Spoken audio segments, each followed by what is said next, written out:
ఒకప్పుడు ఒక శివారు గ్రామంలో కొండ అడుగు భాగంలో ఉన్న ఒక సాధారణ శిల్పి భానుడు ఉండేవాడు. భానుడు తన కష్టం మరియు తపన వల్ల ప్రసిద్ధుడయ్యాడు. అతడు రాళ్లను చెక్కి అందమైన శిల్పాలు మరియు ఉపయోగకరమైన రాతి పనిని చేయడంలో నైపుణ్యం కలిగిన వాడయ్యాడు. అతని సాధారణ జీవనం తాపత్రయంగా ఉన్నప్పటికీ భానుడు సంతోషంగా ఉండేవాడు మరియు ఎక్కువ కోరికలు పెట్టుకోడు. భానుడు అటువంటి శ్రమతో రాళ్లు చెక్కుతున్నప్పుడు అతని చెమ్మట తుడుచుకోవడానికి ఆగి, నేను ఒక ధనవంతుడిని అయితే ఎంత బాగుండేది, అప్పుడెవరినీ కష్టం పెట్టకుండానే జీవించగలుగుతాను అని అనుకుంటాడు. ఆశ్చర్యకరంగా ఒక ఆకాశమూర్తి ఈ కోరికను విని నెరవేర్చుతాడు.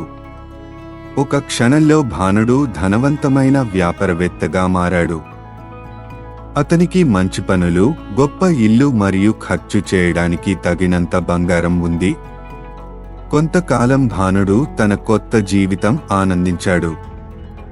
ఒకరోజు భానుడు రాజు తన గొప్ప రథంలో చూసి, నేను ఒక రాజు అయితే ఎంత బాగుండేది, అప్పుడు అసలైన శక్తి మరియు ప్రభావం ఉంటుంది అని అనుకుంటాడు.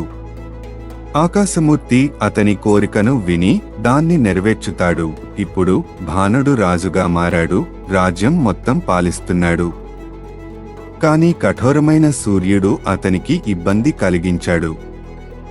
అతను, సూర్యుడు నాకంటే శక్తివంతుడు, నేను సూర్యునిగా ఉండాలని కోరుకుంటున్నాను అని అనుకుంటాడు. ఒక క్షణంలో భానుడు సూర్యునిగా మారాడు, అద్భుతంగా ప్రకాశిస్తూ. అతను తన కొత్త శక్తితో ఆనందించాడు. కాని త్వరగా అతను ఒక మబ్బు అతని కాంతిని అడ్డుకుంటుందని గమనించాడు. తల్లడిల్లుతూ అతను, మబ్బు నాకంటే శక్తివంతుడు, నేను మబ్బుగా ఉండాలని కోరుకుంటున్నాను అని అనుకుంటాడు. భానుడు ఒక మబ్బుగా మారాడు, అద్భుతంగా ఆకాశంలో తేలుతూ నేలపై నీడ మరియు వర్షాన్ని ఇస్తున్నాడు. కాని గాలి త్వరగా అతన్ని అడ్డుకుంటుంది మరియు అతను గాలి ఎక్కువ శక్తివంతంగా ఉందని తెలుసుకుంటాడు. అతను, నేను గాలిగా ఉండాలని కోరుకుంటున్నాను అని అనుకుంటాడు. గాలిగా మారిన భానుడు తన స్వేచ్ఛ మరియు శక్తిని ఆనందిస్తూ భారీ శక్తితో దేశం అంతటా వీచుతాడు. కానీ అతను ఒక భారీ పర్వతాన్ని కదిలించలేకపోయాడు. పర్వతం యొక్క శక్తిని తెలుసుకుని అతను, నేను పర్వతంగా ఉండాలని కోరుకుంటున్నాను అని అనుకుంటాడు. భానుడు పర్వతంగా మారి భారీ మరియు కదలలేని వాటిగా నిలబడ్డాడు. కాని త్వరగా అతను ఒక పరిచితమైన శబ్దం వింటాడు.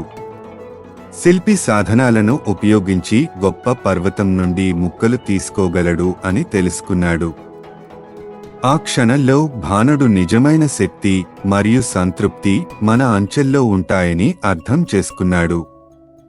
కొత్తగా పొందిన జ్ఞానంతో నిండిన భానుడు మళ్లీ శిల్పి కావాలని కోరుకుంటాడు.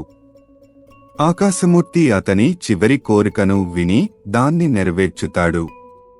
భానుడు తన సాధారణ జీవితానికి తిరిగి వెళ్తాడు. అతను మళ్లీ కష్టపడుతూ తన శిల్పకళలో ఆనందం మరియు సంతృప్తి పొందాడు. నిజమైన సంతృప్తి మనకు ఉన్న దానిని ప్రశంసించడం మరియు మన అంచెల్లో శక్తిని కనుగొనడం ద్వారా వస్తుంది.